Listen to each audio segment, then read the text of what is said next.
Move over, Swanson. I'm driving. Wow!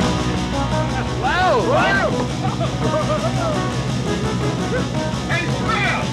My dinghy's bigger than your whole boat! Welcome back to the Caddyshack Minute. This is the podcast where we discuss and throw beverages over our shoulder for the film Caddyshack, 1 minute at a time.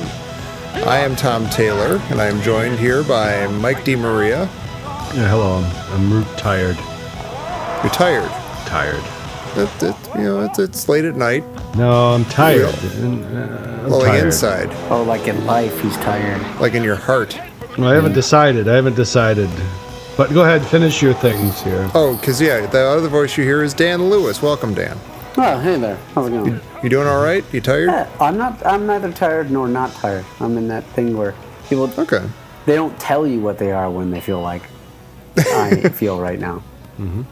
I feel like I could close my eyes and be asleep within about a minute, but I'm also fine. If I don't close my eyes, I'm good. So glorious. It's like, you know, when you like walk by your bed on the way out in the morning, Yeah. and you just look at it with your work bag slung over your shoulder, and you just look at that bed, neatly made bed, and just say to yourself, "Oh, what I would do to you." Yeah. I would crawl inside you, shit out of you and roll around in you. I'd put my body all over you until the Sandman just hits me over the head with a bag of sand. Right. Then you walk that slow walk down the creaky stairs in the hallway and just getting tired. farther and farther away. But then you got to remember that at the end of your day, that's what's waiting for you. At the end of every day, you get to go to sleep. Mm-hmm. I knew that you'd start with the positive, the silver lining of it. Yeah, there is no silver lining to that. You can't have one without the other. It is a nightmare to leave your bed in the morning, both getting out of it and walking away from it and leaving the house. It is. Tom misses the point. I can tell you missed the... Because you can't get to bed. When you're trying to get to bed and there's things that you need to take care of, and it's like it's endless, and you can't get to bed, and then when you finally do, it's always disappointingly late. It's never right. Like, it's not... You don't get the pleasure from it that you think you'd get as you're walking away with your bag slung over your shoulder. You fall into bed every night because it's just you're just harangued with tasks right up to the time you just trip on something and fall right into bed. But in that moment when you're finally in bed and you're like, this is it, there's nothing else I have to do except go to sleep, don't you have that kind of like I say to when I get in bed, I literally say to myself, I mumble to myself, oh my God, I'm in bed. Oh, I'm in bed. I'm in bed. I kind of kick my feet around. That's and I'm like, I'm in bed. Gumdrop house. I get in my race car bed. I got my little helmet, footy pajamas on. I sleep in a racing car. No, it's because... But Tom, it doesn't work that way. When I get into bed, and I acknowledge that this isn't normal, but when I get into bed, I'm always angry that it's not earlier than it is. Oh, sure. Yeah. Okay. Yeah. I'm angry. I can relate to that. Every night I get angry as I go to bed. I'm like, this is fine, but Jesus Christ, could this not have happened earlier? Yeah, you go down the list of things that got in the way of you getting to bed earlier. Mm-hmm. Or you just lay down, you're like, and then you're like, what is it, like 8:30, 9 o'clock? And you look, it's like 11:45. You're like, fuck everyone. Okay, but how about this? I'll be positive again. You wake up and you're like, or like you just begin to wake up. You're like, okay, the alarm's gonna go off in a second. It's gonna, and then you look at your watch and it's like 3:30. Yeah, that's fantastic. Like, oh my gosh, this is so great. I do love that. Yeah. Yeah, I'm asleep, but I'm awake enough to enjoy the fact that I'm asleep. Yeah. All right, what minute are we on here? God only knows. Oh, it says here it's 52, minute 52. 52 begins with Ty Webb showing Lacey Underall how to drink a shot of tequila, and it ends with him giving her a back rub. We're still in Ty Webb's. Does it feel like we've been in this house for about 6 weeks or something? Yeah, it's driving me nuts. It really does. I don't know why. Like, it's completely out of line. I never thought of like not liking this whole sequence, but it's dragging on me. It's weighing on me. I want to get out. I want to get in the sunshine. I miss Rodney. I miss Rodney and I miss Judge Smales. Where are they? We haven't seen them in ages. It makes you miss them, and both the pool scene and this scene, which they abut one another. Both Yeah. of them are inordinately long, like given the pacing of the other scenes. Like there's not a consistent pacing in this movie. Well, also, this relationship between the two of them is completely meaningless to the plot. It means nothing. Yeah, It's like they're being very lovey together, and it's like with that music and everything. So why am I subjected to this? Yeah, it means nothing. Why is this in my life now? Yeah, Because right. we know what's coming up in the next. We know what's coming up soon is the God Blessed Lake scene with the yacht. Yeah, You know, that's right around the corner, it's the, but not it's the yet. pinnacle. A great scene coming it's a fantastic scene. Well, I did tally this up. For the pool scene, you get the last 5 seconds of minute 43, all of 44, all of 45, all of 46, and 47. Then the first... I don't remember any of that. And 40, yeah, and then you get the first 6 seconds of the next minute for a total of 4:11. 4:48 if you count the epilogue where Carl Spackler eats the duty, which technically in a screenwriting sense you wouldn't count that as the same scene because it's like the next day or something. Right. Yeah. It's the Right. denouement. And then it That's like the scene. That's like the scene you show as your rolling credits. Right. Yeah, exactly. Right. By the way, folks, they did find the duty. Right. And here's what happened. It'd be great if Burt Reynolds and Dom DeLuise were there to laugh at it too, as they did the credits. And then Ty's house. Ty's house is the last 17 seconds of minute 49, all of 50, 51, 52, 53, for a total of 4:17. Yeah. So you've spent 9 minutes of this movie on just those two scenes. And you know what? Maybe that's why I'm so tired. Maybe that's why I feel just either I'm tired or I'm just tired of it. Maybe I'm just tired of it. You know, just tired of it.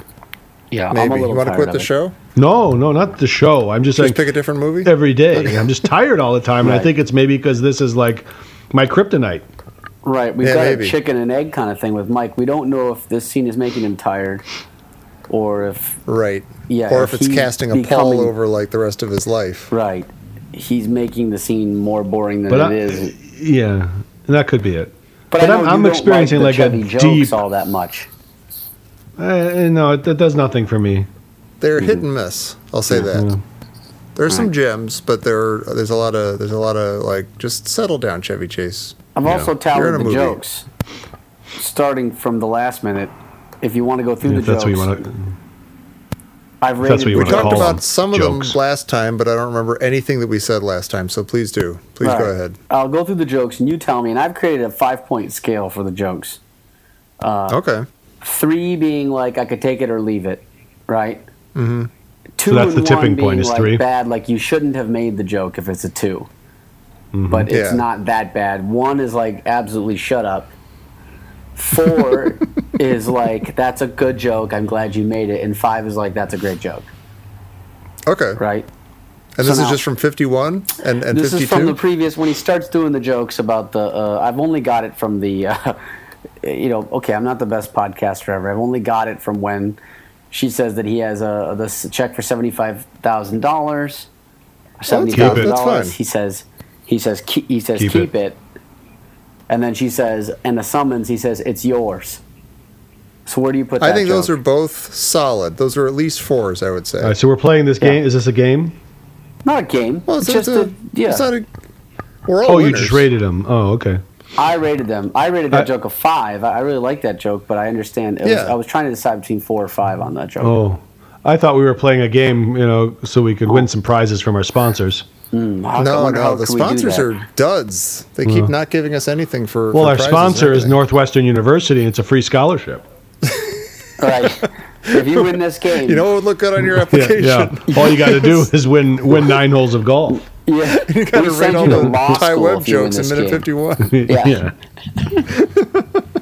Room and board, law school, and a new car. And a Hey. new car, right? And a new dinette set. Yeah. And a lifetime supply of Miracle Wash.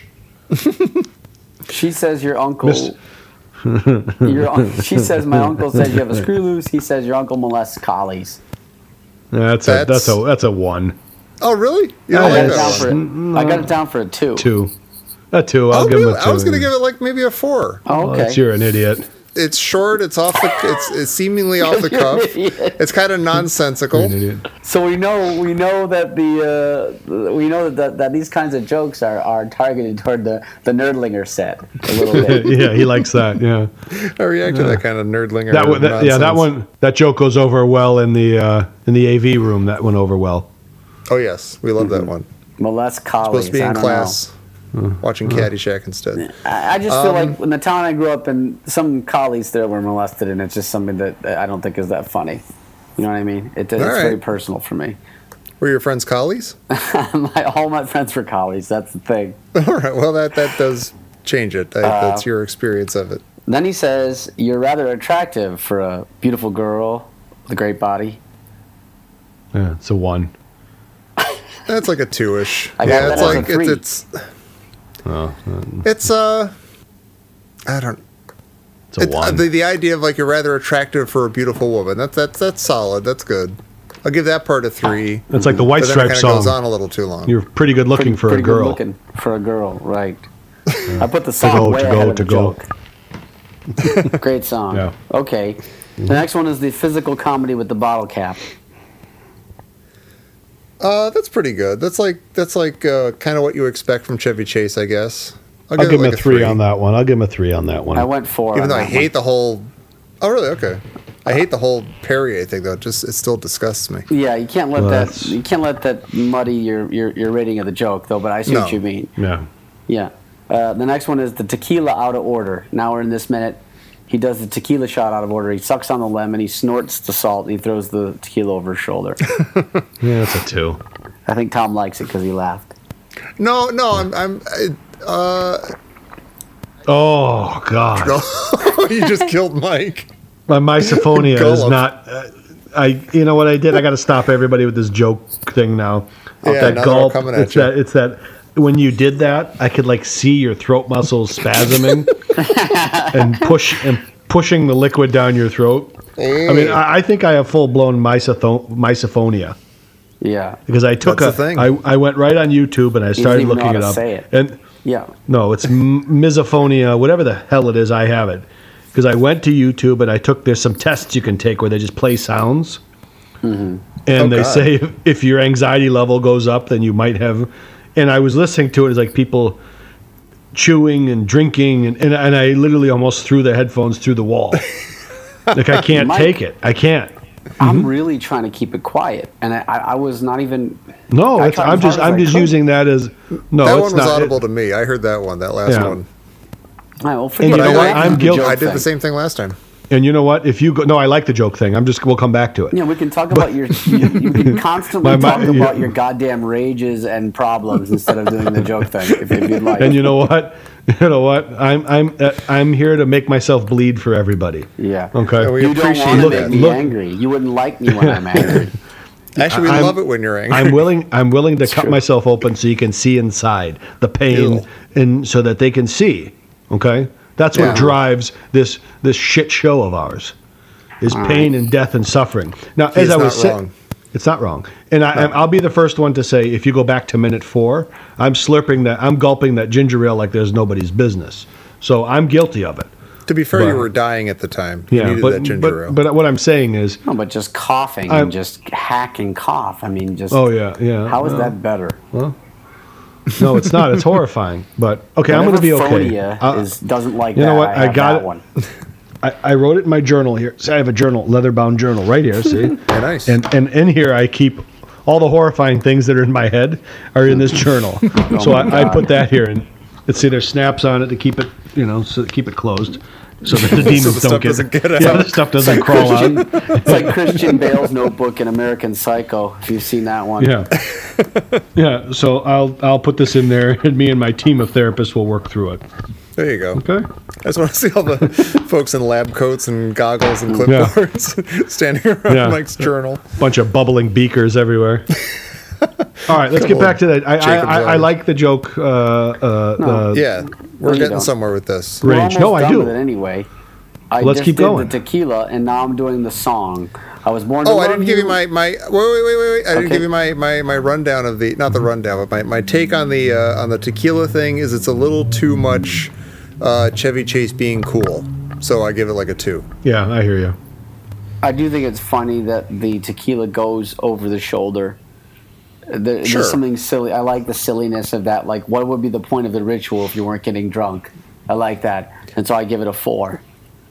Maybe maybe I would rank it higher if we hadn't had, like, you know, is this Russia? This isn't Russia. You know, that kind of stuff. Like, Right.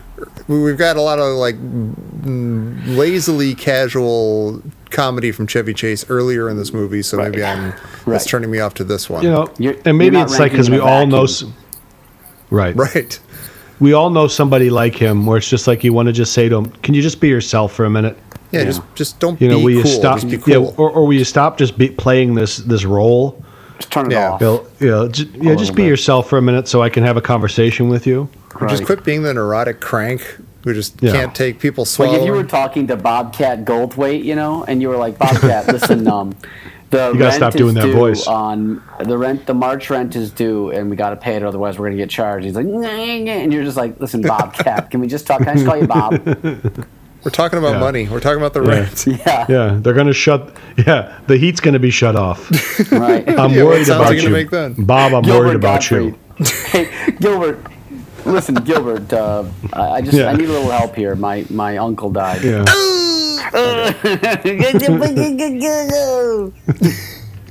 All right. It's fine. All right. I'm done Okay, so now. what's next? I'm done. Oh wait, what was it? Well, you mentioned the song, but how do we rank the song? Oh, the song I have as a 2. Yeah, that kind of gives me I liked like. it as a kid. I don't know if I liked it as a kid. I don't know if I ever liked it. I never liked it. 1. I give it a -1. Oh. Ooh, harsh. Right. That's not only should he have not made the joke, but you wish that he'd been stricken with some voice box disease. So I'm ranking that one in retrograde. There you go. Right. You know what joke I do like? It's not even a joke. It's just a little moment that I never quite noticed before. I like towards the end of like his song or something, or during his song. This scene's been going on for like, over the course of 2 minutes. This they've been sitting here at the thing and drinking tequila and whatever, the shots and everything, and the salt and the lemons, and then you realize she's been chewing gum the whole time. She like blows a bubble with her gum. Yeah. And that's kind of funny. I never noticed that before. I kind of like that. It's a nice little touch. She blows a bubble, and I wondered about that, the significance of that. Like, they're just trying to make her look fun-loving and kind of not too serious. Yeah, maybe. I think she just doesn't have a care in the world. Yeah. She's from dreary old Manhattan. Yeah, she's. And why would you be doing tequila shots with a little bit of Bubblicious? It just seems like a weird combo. Or Hubba Bubba, even. And then they end up in the pool. Unless now we're done. Are we done at the piano? I've analyzed actually frame by frame, whereas the other scenes I've done, very in depth. The pool scene, in fact, I've analyzed frame by frame. It just so happens. Mm-hmm. Yeah, I do that for some scenes. Now, what are we going to ask, Dan? Are they both actually naked in this pool? What's that clicking sound? I think it's been. I'm clicking through frame by frame. Which frame by framing it? It's theater of the mind. This is a clicking finger that was trained on VHS recorders for decades to do some fast pausing. I've got the reflexes of a fly. What are you going through though? This thing. It's like you're forward and backing the Zapruder film. Back and to the left. Back and to the left. Back and to the left. Oh, if I could only go back and to the left on this video. Let me tell you. I'm a little. I feel like I'm gross or like a pervert or something, but I'm not. I'm just every time I see in a movie like this that has nudity in it at some point. And with an actress who's at some points nude, I'm always wondering like why like this. It's clear that she's supposed to be naked in this scene. Yeah. That they both are probably supposed to be. Like he's got some sort of suit on or something, some sort of flesh-colored suit. But I always wonder like, okay, why is she not visibly nude in this scene? Like they're going through to efforts to cover her up. And I'm not complaining. I'm not saying, hey, come on, bring on the boobs. I'm just saying it's interesting. Like why the scene later on and why not this scene? Bring them on. Who's with me? Well, I don't really know. She is topless in this scene. Right, but they don't. But she does have some. She does have some tan-colored bottoms on, Same as Chevy. Oh, okay. Yeah. Interesting. They outfitted them with Hollywood nudity bottoms. Although, actually, you know what? Now that I say this, I think there was a thing. You know what? I think this comes up later, but I should look this up before we get to like the scene at Smale's house, because I think there was a whole story about how like the producer, John Peters, who by all accounts is a dick, was pressuring her to be nude in more scenes or something, and she was like, "Nah, I don't really wanna." And Harold Ramis like stepped up for her and said like, "Hey, easy. We're doing this one scene, and forget it." Yeah. You know. So I gotta look into that more. Yeah. He said, "You already have her sleeping with half of the bushwood. Maybe take it easy on the young actress." Yeah. Come on. Yeah. All right. Oh, so what are you finding with your noisy frame by frame clicking? I'm sorry about that. Yeah, I noticed that she's got the bottoms on, as does Chevy, and no top, but there's no, there's no payoff, if you will, on the topless part of it. Yeah. Fair enough. I don't want to get too into it, but Right. Why does there have to be a payoff? At some point, we grow up, my friends.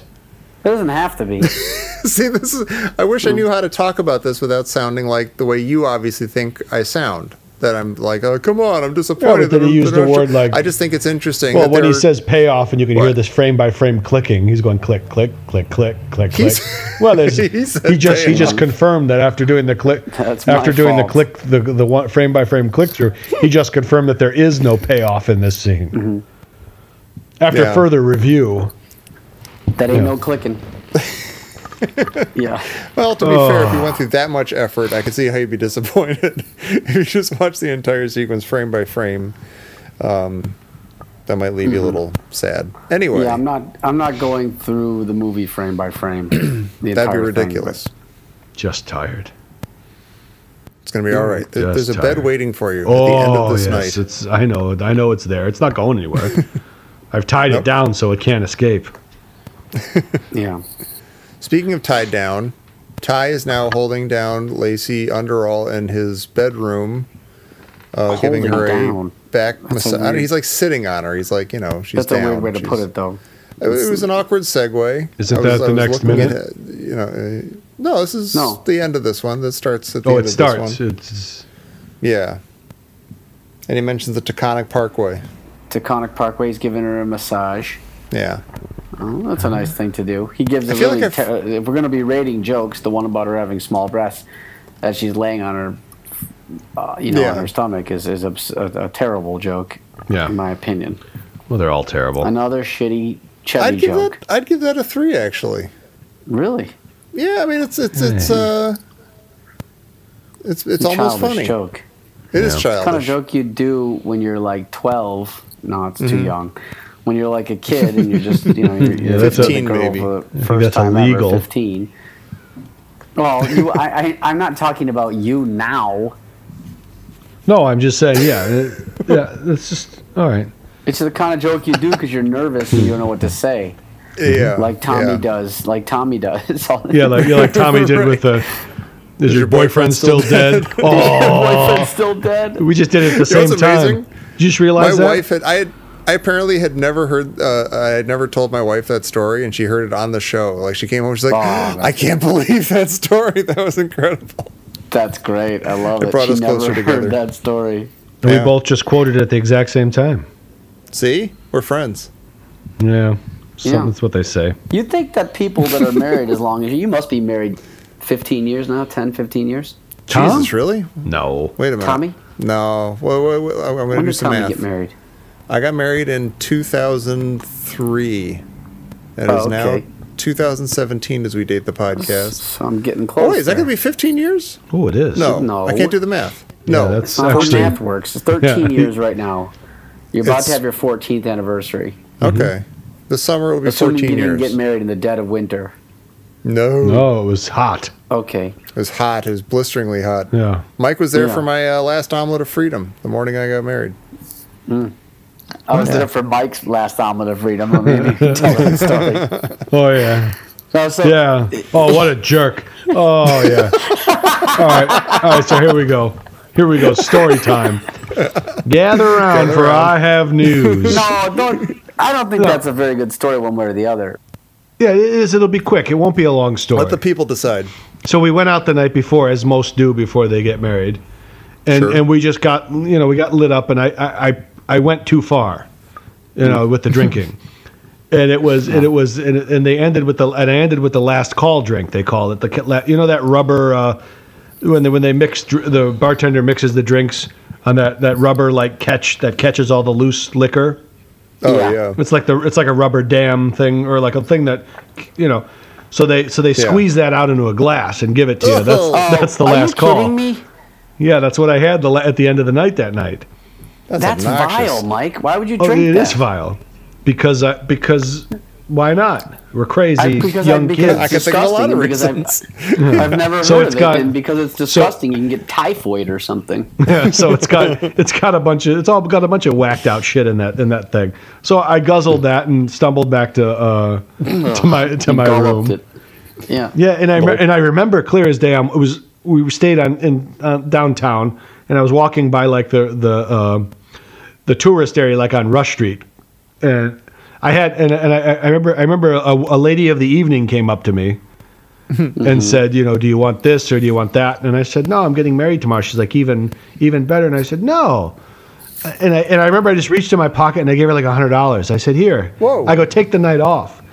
And I walked back to. I go, take the night off. It's on me. You saved that woman's life. and I walked into my room and I fell on the floor and I fell asleep. But I woke up the next morning and immediately realized that I just blew it because I got to get married. And I was married, yeah. No, because I was getting married and I was just vile. I was ill like there was no tomorrow. And it was an awful experience. I blew it. There's no way I can put my clothes on. There's no way I can even think about going through the vows or standing upright. Right. But we were meeting this asshole and a bunch of our friends for breakfast, and this real busy place for a skillet. So we go down there, and I make it down there, and I can't eat a thing. And it's just our waitress is she's got 7 or 8 dishes on her platter, going around and just busy as hell. And I remember I said, just give me a honeydew melon. That's all I can even think about eating. Just a honeydew melon. Honeydew melon. Yeah, honeydew melon. And I'm a guy that loves breakfast. So I'm sitting at the table and everybody's It's like just the passing all around. garnish brunch. Give me the all garnish. Yeah, give me a slice of Top honeydew. of a strawberry. Yeah. And a sprig of parsley.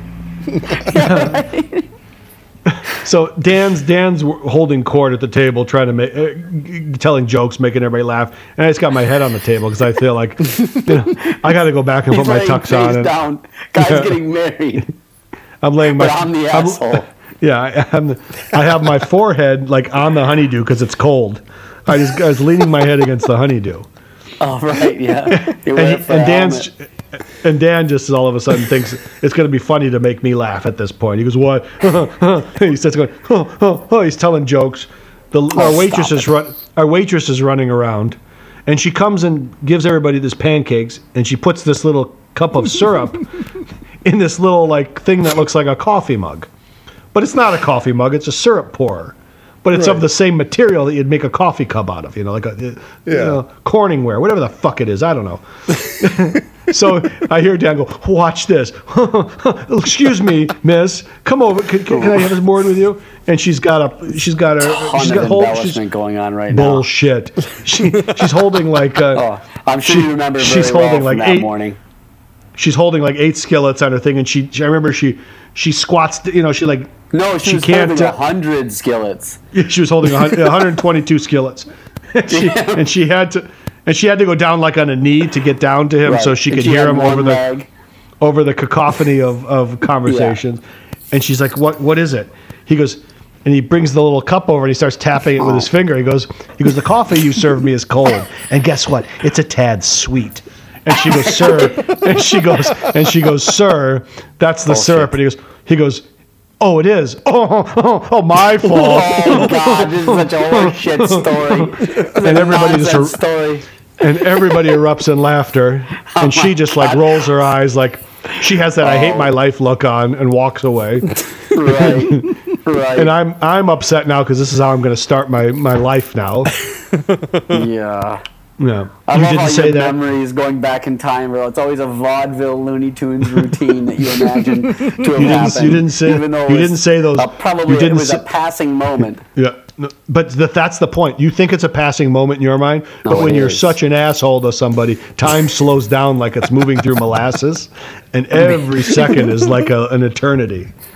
You brought her life into sharp relief in that moment. Excuse me, this coffee you served me is cold, and it's a tad sweet, sir. That's the syrup. Oh, I'm sorry. I guess it is the syrup.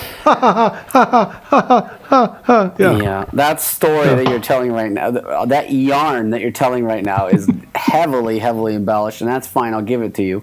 One thing that is true is that and I do think about this sometimes, is I think about back on times that I had done something inappropriate or said an inappropriate joke, and I don't mean like mean-spirited so much. It's just the douchebag dumb joke that I made, trying to be funny. I look back and it gives me a chill just to think about what a fucking asshole that I was at that moment. And then I wonder, because I didn't know I was an asshole back then, I think about now how am I an asshole now in ways that I don't know now, but I will later. Oh, that you'll think back on. Yeah. Yeah. And you were glad that we're documenting it right now, so that I can listen back. Yeah, you can listen to this. And I think we learned. We look back and say we were being assholes to people who are like working for a living. Yeah. And as you get older, as you start paying bills and having to deal with life and all the ups and downs and mostly downs that happen, you learn to be and then nice. you run into somebody who's just a clueless prick, and then you realize, oh, that's how I used to be, and you feel terrible about it. 100%. And that's why the best advice you want to tell your kids is, you know what? Don't mess with somebody who's paying a mortgage. Don't mess with somebody who's paying bills. I feel like the Mormons have it right in this. Just like default to being nice. Don't be a dick. Yeah. Yeah. And I believe that Mike knows what I'm talking about, but I do not believe that Tom knows what we're talking about right now. I'm nice already. What are you talking about? That's what I mean. I'm nice. You were nice in the first place, and I don't know that you were ever a dick in the same way. Yeah, he doesn't have that good and evil battle that we have.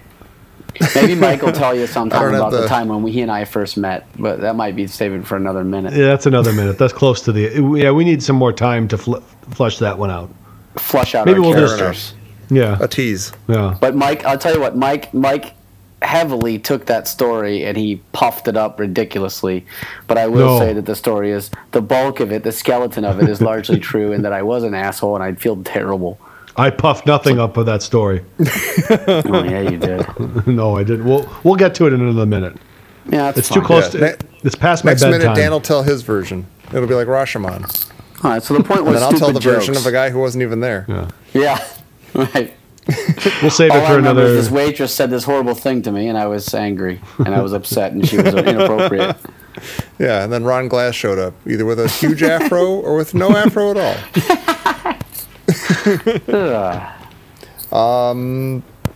Well, I don't know. Should we? Is that it for 52? Well, it's the same crap, you know. There's a lot. Exactly. We started with crap from the previous minute. We're ending on crap that's going to continue in the next minute. And I tell you what, folks, Caddyshack. I hate it. All of 53 is the same scene. Yeah, except for the last mother-loving second. Oh, just yes, when 53. You see that sign of that yacht club. Let's say we can't. Yeah. Oh my god. All right. Well, let's wrap up 52. Yeah, but I don't want to turn people off of 53. I want to promote it because we will bring the entertainment no matter what. Look, 52 is a terrible minute, you know what, and we had a great time just now. We destroyed. As the listeners will tell you, when the minute sucks, our stories are great. Yeah, as long as we're awake. No. These are top stories. Yeah. Mike will take these stories and he'll buff them and clean them with a fine chamois. No, I tell it just like it was. Never happened, for fuck's sake. I tell it just like it was. Yeah, sure. I remember I don't know who to believe. Haze of cantaloupe juice running from my eyebrows. Did I not order a cantaloupe? Did I not? You did. You did order a cantaloupe, and then later on, with your wife, you said honey-do. Yeah, it's funny stuff. That's real funny stuff. Did you make that joke this time? Did you workshop that joke? Oh no, I'm still an asshole. I just realized it. Oh no. The minute went on a little too long. We stayed on just long enough for Dan to realize he's an asshole. I'll tell you. Oh no, not a pun, you stupid idiot. Oh, that bed is waiting. Oh, it is. Now let me ask you a question. When you hit that wall of being so tired or so hungry, do you create scenarios in your head that make that going to sleep even better? Meaning what? Like you fantasize about what you're about to do? Is that what you mean? No, you create like the world around you. Like, I'll give you an example. One of my go-to scenarios, like I was doing that today when I was so tired in the car. You create this world around you that sleep is a luxury. Sleep is not an everyday occurrence. And my go-to is that we live in a shitscape world, post-apocalyptic. I would even dare say like the zombie apocalypse. Like the world is just a fucking disaster that you have to fight your way through every goddamn day. So you're going so you have no home. But then you come across a safe house, which is your home. So you've made it to the safe house. You've locked everything up. The zombies can't get you, and you actually have people here that could go on shifts, looking out the window, waiting for zombies, and you could sleep now. It's your turn to sleep. That's great. Or it's your turn to eat, and you go to the fridge, and you're like, I haven't had a fresh piece. Look, we've come across this safe house, and there's fresh food in the fridge. I love this. I'm a sick bastard. I actually do. You know what's funny though, Mike? Now that you do mention it, I guess in a loose way I do. You know what scenario I think of? The thing is, though, I don't do it. I don't do it in a loose way. I do it in a literal way. No, yeah, you do it very literally and directly. I get that. But as you talked about it, the scenario that entered my head was Jack Nicholson's character, Jake Gittes, in Chinatown. There's a point where he has to be up all night, and he gets caught in the whole thing, and the guy like rips it. Roman Polanski like tears into his nose with a knife, and he falls down the thing, and he's up. You can tell he's been up all night, and he's getting a little older. Yeah. And there's that point of like turning on, getting your pajamas on finally, and opening the door, and it's like 6 a.m. and you haven't been to sleep yet, and he leans against the door. That kind of like detective who's tired and needs to finally throw the keys down and take everything off and get into bed. You've earned it. Yeah. That's how I have felt that way from time to time. But I do it, and sometimes I'll look out the window and say, "The zombies are out there, but they can't get me right now because I'm in a safe house." I'm gonna sleep the sleep of the just tonight, knowing that that's awesome. I'm barricaded in this place, and by gum, there's somebody on watch outside. That's beautiful. Or I'll sit by the fridge, and I'll look at the peanut butter. I'm like, they have peanut butter in this safe house, and I haven't had peanut butter since the beginning of the zombie apocalypse. And then I'll just spoon it in my mouth like I haven't eaten, but I know damn well that I just ate a hamburger about 20 minutes ago. Yeah, and you like look left and right to make sure no one's seeing you go through the rations.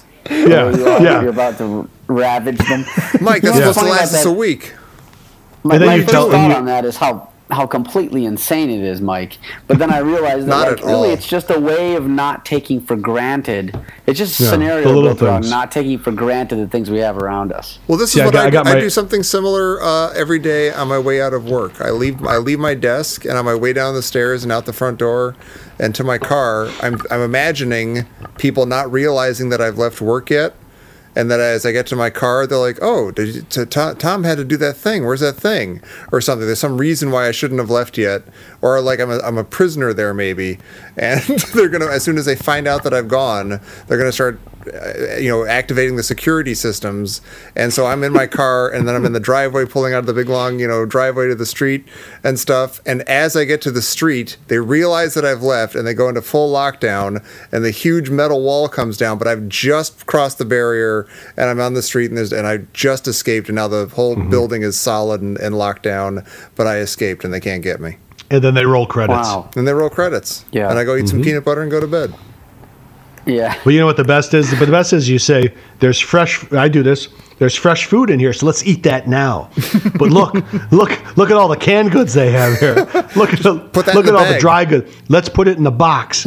And when we leave the safe house, this is coming with us. But by gum, look, there's tacos in here, and there's stuff that's not going to last another 2 days. So let's eat it now. I wonder how much of this I can get into the backpack so we can try and make it to the bell tower before sundown. Yeah, and you just stuff your face, standing in your tank top and underwear. Your daughter walks in and says, "Dad, what are you doing?" Not now. I'm in my safe place. In my fugue state. Go back to your bed. Shut the blinds. Yeah. Yeah, you know what? I think I'm going to take the snaps off this journal and maybe do an entry or two. Because I think there's some things. Yeah, there's some things I left out. It sounds like you're having a breakthrough as we speak. Yeah. Yeah. All right. Well, we'll let Mike do that. Yeah, I think. We'll let Mike get his thoughts down. Yeah. And we'll enough. we'll put an end to 52. Thank you for joining us on whatever this was. And we'll be back fantastic next week with more coping mechanisms. You know what? I'll tell you. You know what, Tom? I'll tell you what it was. This was fantastic. I don't know what I know. You may not know what it is. I loved but it's fantastic. I'm having the time of my life. Yeah. It was fantastic. I know it. Everyone out there knows it. Come back for more from minute 53. You know what? Have you ever done this? Oh, wait, Jesus. What? Have you ever done this? Have you ever gotten in your car at night and you turn it on and the lights light up and you feel like you're in an airplane and you need to escape? I do that. Yeah. It's like I do that. Or then you're talking like to somebody like, okay, I'm about to uplink, and then I'm setting the uplink now, and you take your iPhone and you plug it into the charger. Yeah. And you have the little magnet that latches it to the air vent, and you're like, I'm all uplinked. Yeah. Yeah. I don't do that one. I do the airplane dashboard. Yeah, you're turning on. All you're doing is like turning on the lights and maybe adjusting the AC, but you're actually like activating all the stuff, and the Millennium Falcon switches lights and knobs and everything. Yeah, you're in the TIE Fighter. Exactly. Yeah, you got to get all. That gets accentuated when I'm. One time I was leaving way up by way north of Sacramento by the Yuba Rivers. This very matter of fact, that's where that dam broke recently, pretty close to there. Oh wow! It's a very kind of in the middle of nowhere sort of territory. And I had to leave there to get to work one day because I didn't take that day off from being in a cabin or something, and I left at 4:30 a.m. to drive back to San Francisco for work. And I remember that pitch darkness and having the car light up. It accentuates that for me. It's like you're in the middle of Dagobah, just lighting something up. Yeah. Love it. I'm not alone. Right. Beautiful. Everyone listening is going, yeah, me too. Yeah, we're all do the that. same. I never talked about it until just now, but I do it. So it's just breakthroughs all the way around. Come back for more of this next time. Oh yeah, sure. For minute 53 of the Caddyshack minute. Bang bang bang bang bang bang bang bang bang bang bang. Hey, you scratched my ankle.